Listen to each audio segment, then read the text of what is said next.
Le Qatar devient de plus en plus le centre d'attention sur la scène mondiale depuis qu'il a accueilli la Coupe du Monde 2022 et n'a pas échoué misérablement comme tout le monde s'y attendait.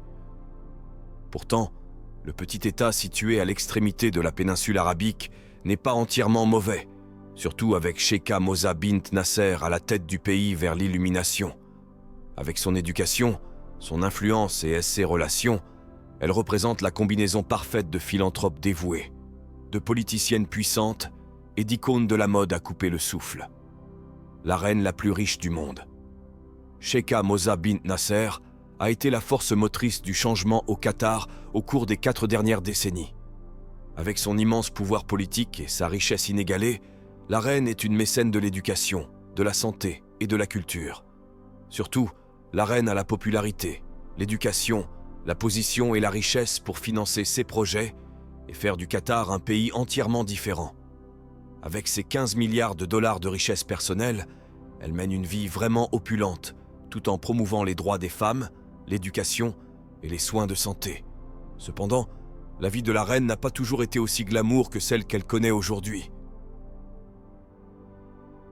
Jeunesse. On pourrait facilement penser que l'histoire de Sheikha Moza était le scénario d'un film hollywoodien coûteux en quête d'Oscar. Il y a du drame, des rebondissements, de l'amour et une fin heureuse qui pourrait faire pleurer même les plus durs. L'histoire de Sheikha Moza est celle d'une femme née dans un pays de riches et d'une femme née dans un pays de pauvres. L'enfance de Sheikha Moza était loin d'être idéale. Née en 1958 dans la famille du célèbre activiste politique Nasser bin Abdullah al-Misned, elle n'a pas eu une enfance facile. Son père était un critique vocal de l'émir Ahmad bin Ali al-Thani de l'époque. Et en 1960, il a été envoyé en prison lorsqu'il a fait des appels publics en faveur d'une distribution plus équitable des richesses parmi la population. Il est évident d'où Moza tire son leadership. L'histoire de Sheikha Moza est celle d'une femme née dans un pays de riches et d'une femme née dans un pays de pauvres. Il est évident d'où Moza tire sa générosité. Ainsi, au cours de ses 4 premières années, Moza a grandi sans père et a constamment craint de nouvelles représailles de la famille royale. En 1964, alors que Moza n'avait que 5 ans, son père, récemment libéré de prison, a emmené sa famille en exil volontaire. La future reine a grandi au Koweït, mais à l'âge de 18 ans, juste après la mort de l'émir déposé Ahmad, elle est retournée au Koweït. Là, elle est tombée amoureuse du prince héritier et ils se sont mariés la même année. Elle était la 2e femme de Sheikh Hamad bin Khalifa al-Thani, mais lui a quand même donné 7 enfants, parmi lesquels se trouve l'actuel émir du Qatar, Tamim bin Hamad al-Thani. Une fois que Hamad est devenu l'émir en 1955, en tant que consort de l'émir, Sheikha Moza a joué un rôle vital en soutenant et en complétant le leadership de son mari. Ensemble, ils ont dirigé des initiatives visant à transformer l'économie du pays et celle du monde. Sheikha Moza et Sheikh Hamad ont démontré un partenariat profond et un engagement commun à améliorer la vie des citoyens qataris. Ils ont travaillé ensemble pour garantir des programmes de bien-être social, des progrès en matière de santé et de développement des infrastructures, contribuant à faire du Qatar une nation prospère et visionnaire. Son Altesse éducative. Le parcours éducatif de Sheikha Moza bint Nasser al-Misnet reflète son engagement envers l'apprentissage continu et la croissance intellectuelle. Elle a poursuivi diverses opportunités éducatives, tant au Qatar qu'à l'international, élargissant ainsi ses connaissances et son expertise dans différentes disciplines. Sheikha Moza a commencé sa scolarité formelle au Koweït, où elle a terminé son enseignement primaire et secondaire.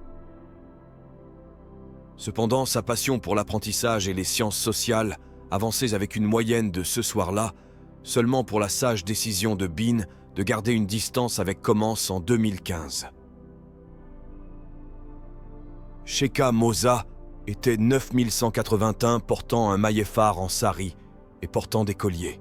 Elle l'a poussé à approfondir les subtilités de l'élaboration des politiques, de la gouvernance et du développement social, lui fournissant ainsi une base solide pour 16 futurs projets. En plus de son éducation formelle, Sheikha Moza a participé à une diversité d'expériences d'apprentissage, y compris des programmes de développement professionnel et des conférences et séminaires internationaux. Ces opportunités lui permettent d'élargir ses horizons, d'approfondir sa compréhension des problèmes mondiaux et de se connecter avec des experts et des leaders de divers domaines. Dans ces dernières années, elle a reçu plusieurs doctorats honorifiques de l'Université Virginia Commonwealth, de Texas A&M, de Carnegie Mellon, de l'Imperial College London et de la Georgetown University School of Foreign Service. Les honneurs de Son Altesse. Comme vous pouvez l'imaginer, en tant que femme de l'émir, elle a été investie du titre de Sheikha. En tant que telle, elle était communément appelée la reine du royaume, du royaume, du royaume, du royaume, de royaume, de royaume, de royaume, de royaume, de royaume, de royaume des droits de victoire dans le royaume de Géolash. Sheikha Moza a depuis acquis le statut militaire de la famille royale, exploitant ainsi son statut de reine du royaume d'Illinois, une famille royale. L'honneur. Il est assez choquant d'apprendre que c'est le titre et l'honneur le moins impressionnant qu'elle a reçu dans sa vie. Mais Shu a un accident particulier, la couronne que sa mère aurait donnée discrètement a été révoquée à Sofia. En 2003, le sépulcre au Zimbabwe a vu sans savoir aucun patronage Etologne Dang. Elle était plus préoccupée par la considération de l'organisation éducative, scientifique et culturelle de l'UNESCO. Sa mère est devenue les cylindres, alors qu'elle plaidait activement pour et permettait une bonne éducation et des chances égales pour les éduqués, et les Sika, village de Nome, que professeur. Des opportunités et des réformes éducatives à l'échelle mondiale.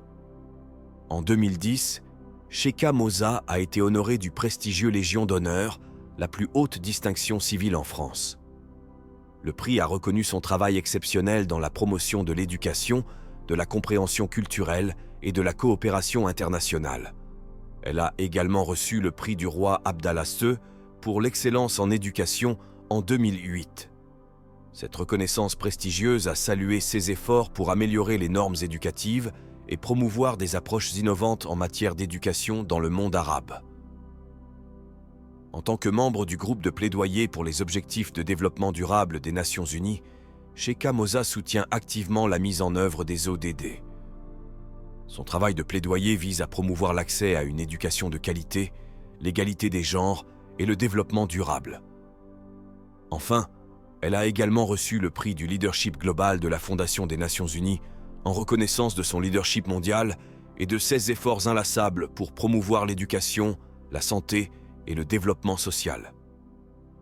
La liste est longue, mais il faudra au moins une demi-heure pour énumérer tous les honneurs de Son Altesse un par un, alors à la place. Passons à son travail réel. Le travail de Sheikha Moza. Comme vous pouvez l'imaginer, la Sheikha a un emploi du temps chargé. Cependant, elle a beaucoup de travail à faire. Depuis que son fils a pris le trône au Qatar, elle est devenue une puissance à part entière, œuvrant sur tous les fronts pour l'amélioration de la société qatari. Son père devait être fier. Sheikha Moza est une ardente défenseur de l'éducation de qualité et croit en son pouvoir de façonner les sociétés et de favoriser le progrès. En tant que présidente de la Fondation du Qatar pour l'éducation, la science et le développement communautaire, elle a dirigé de nombreuses initiatives éducatives. Celles-ci comprennent la création de Education City, un regroupement unique de grandes universités et institutions internationales au Qatar, ainsi que le développement du Fonds national de recherche du Qatar et de la Bibliothèque nationale du Qatar. Sheikha Moza a également joué un rôle crucial dans la promotion de l'éducation primaire et secondaire, de la formation professionnelle et des programmes d'apprentissage tout au long de la vie au Qatar. La Sheikha a également fondé Reach Out to Asia, une organisation mondiale de développement social et éducatif pour les enfants, ainsi qu'un centre d'éducation mondial pour les enfants et les jeunes. Sheikha Moza a également été une partisane de premier plan de l'Association britannique pour l'éducation en Afrique du Sud et en Asie. Le lien entre les deux organisations vise à améliorer l'accès à l'éducation, à soutenir l'infrastructure éducative et à autonomiser les communautés marginalisées dans les pays de la région. Si vous pensez que cela suffit, vous ne connaissez clairement pas la force qu'est Son Altesse. Sheikha Moza a compris l'importance de préserver le patrimoine culturel depuis son mariage avec les États-Unis. Sheikha Moza sait que les États-Unis feront son mariage. Cette question est devenue encore plus importante lorsque son mari est devenu l'émir en 1958, lorsque le Qatar a connu sa croissance et son développement les plus rapides. Depuis lors, la reine s'est activement impliquée dans des initiatives visant à sauvegarder et à promouvoir les traditions culturelles qataries et arabes. À travers des partenariats avec des organisations internationales comme l'UNESCO, elle a travaillé pour protéger et promouvoir la diversité culturelle et le patrimoine à l'échelle mondiale. Ce n'est pas tout, cependant. Sheikha Moza a été à l'avant-garde des efforts humanitaires, abordant des problèmes sociaux critiques et fournissant de l'aide aux personnes dans le besoin. 6 initiatives ont couvert des domaines tels que les soins de santé, l'alléviation de la pauvreté et le bien-être social. Elle a été impliquée dans des projets visant à améliorer la santé maternelle et infantile, à lutter contre la pauvreté et à autonomiser les communautés marginalisées. Elle a également été impliquée dans des projets visant à améliorer la pleine conscience, les soins de santé et l'éducation, tant à l'intérieur qu'à l'échelle internationale. La plateforme influente de Sheikha Moza lui a permis de plaider en faveur de questions mondiales cruciales. Elle a été activement engagée dans diverses organisations et initiatives internationales, travaillant à l'avancement des objectifs de développement durable des Nations Unies, les ODD. Elle a été une voix éminente pour l'autonomisation des femmes, l'égalité des sexes et l'accès à une éducation de qualité. Elle a également utilisé son influence pour promouvoir le changement positif à l'échelle mondiale. Son travail est rien de moins qu'un exemple de la façon dont quiconque ayant accès à l'argent et au pouvoir devrait agir. Ne vous méprenez pas, cependant, que la Sheikha mène une vie modeste et sans éclat dépourvue de luxe et de choyerie. Au contraire, c'est tout le contraire. Le style de vie de Son Altesse.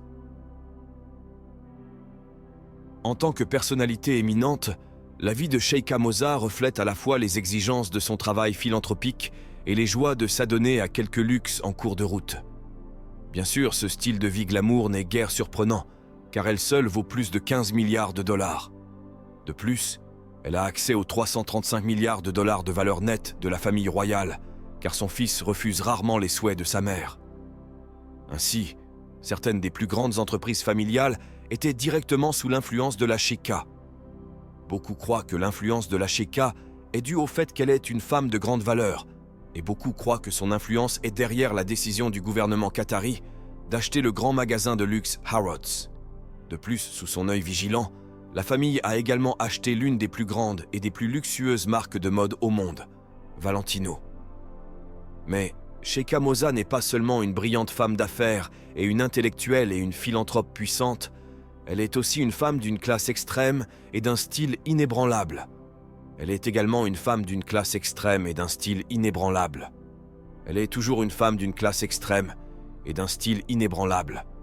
Elle est toujours une femme d'une classe extrême et d'un style inébranlable. Elle est toujours une femme d'une classe extrême et d'un style inébranlable. Elle est toujours parée de joyaux précieux qui soulignent sa classe et sa richesse.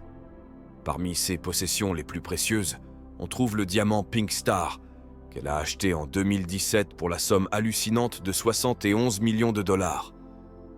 Comme vous pouvez l'imaginer, la Sheikha ne vit pas dans une maison en pierre commune à Doha, qu'elle partage avec 20 autres personnes. Eh bien, elle partage sa maison avec plusieurs dizaines de personnes, mais la plupart d'entre elles sont des serviteurs, car elle vit au palais royal de Doha, qui est un grand palais.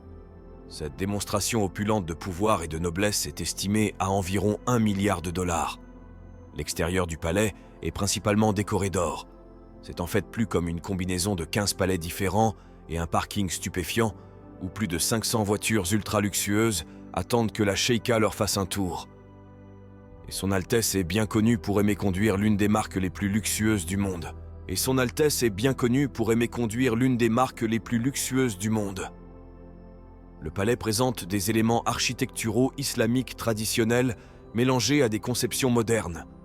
Le palais occupe une superficie importante à Doha, reflétant l'importance de la famille royale dans la gouvernance et la culture du pays. Compte tenu du caractère exclusif du palais, l'accès au grand public est restreint. Cependant, il est connu pour sa grandeur et ses intérieurs luxueux. Cependant, Ce n'est pas la seule résidence de la Sheikha. Au Liban, Sheikha Moza possède un palais. Au Liban, Sheikha Moza possède un palais. Au Liban, Sheikha Moza possède un palais. Et Sheikha Moza possède un grand domaine remarquable à la périphérie d'Aley. Elle a acheté la propriété à la famille Ketaneh et peut maintenant profiter des 2 parcelles adjacentes de 66,000 pieds carrés. De plus, elle a également racheté toute la route publique. Ainsi, la route municipale qui divisait autrefois les 2 propriétés est désormais une allée d'entrée. Ce magnifique terrain a coûté à la reine environ 12 millions de dollars. La Sheikha possède également un manoir de 120 millions de dollars à Regent's Park, comprenant 17 chambres, 14 salons, 4 salles à manger, une piscine chauffée, un spa, un salon de beauté, une salle de sport, des zones de massage, des salles d'eau, un bar à jus, un salon de cigares, un cinéma, des quartiers de majordomes et de nourrices, des salles de jeux et un étage pour les enfants. Malgré sa vaste collection de propriétés, le style de vie glamour de la Sheikha est mieux illustré non par ce qu'elle possède, mais plutôt par ceux qu'elle porte. Sheikha Moza en tant qu'icône de la mode. Son Altesse est certainement un titan intellectuel, une puissance philanthropique et un gourou des affaires. Pourtant, tous ces titres pâlissent lorsque nous parlons de son influence sur la mode. En tant que moteur de l'émancipation des femmes dans le monde arabe, il est naturel que les femmes du monde entier soient inspirées non seulement par son charisme et son pouvoir, mais aussi par son look.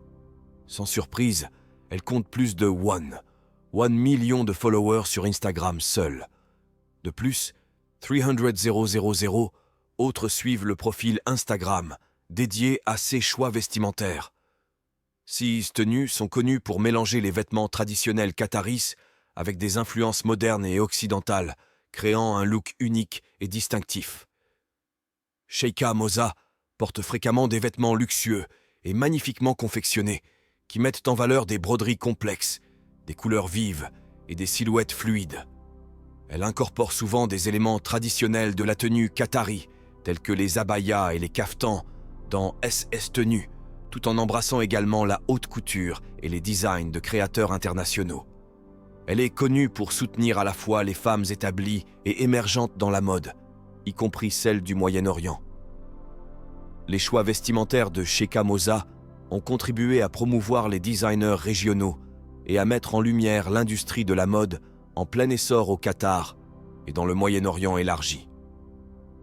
Cependant, elle ne ferme pas les yeux sur les marques les plus luxueuses du monde, car on la voit souvent porter des robes de créateurs de célèbres maisons de mode luxueuses comme Dior, Chanel, Elie Saab et bien sûr, Valentino. Le sens de la mode de Sheikha Moza va au-delà des vêtements. Elle porte également une attention aux accessoires et porte souvent des bijoux statement, notamment des colliers, des boucles d'oreilles et des bracelets qui attirent l'œil. Son apparence générale respire l'élégance, la sophistication et un fort sentiment d'identité culturelle. Je n'attendrai rien de moins de la reine la plus riche du monde. Maintenant, aimeriez-vous voir comment s'habille le roi le plus riche du monde ?